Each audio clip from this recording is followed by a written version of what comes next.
夜に開いた穴、屋根から差す光、足高が這う壁、床抜けた先の希望、再生の風吹く新築の香り、いい暮らし夢見て歩む長い道、土ぼこり舞い上がる、手に汗握りしめ、今日も進むんだ、完成目指して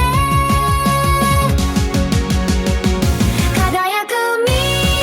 来へ、この手で築く家、廃墟を越えて新しい明日へ。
さっきからずっと掘ってると、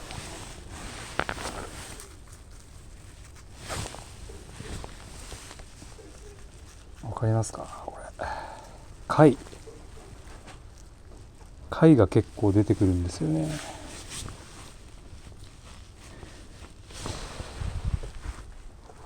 そんなに深くないところなんですけど、まさかの貝塚だったんですかね。ここ縄文人の昔の住処だったのか。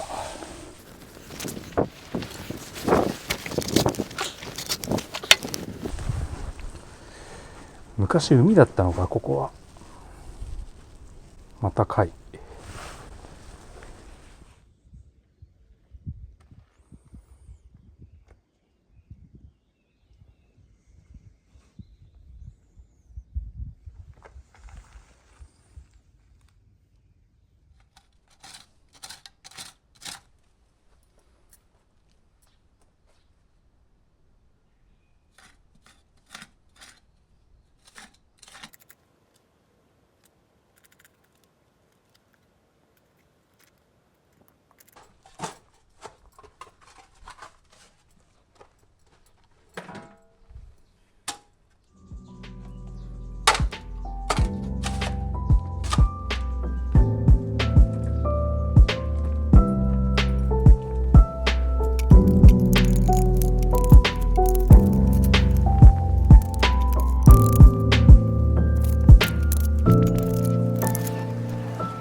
の面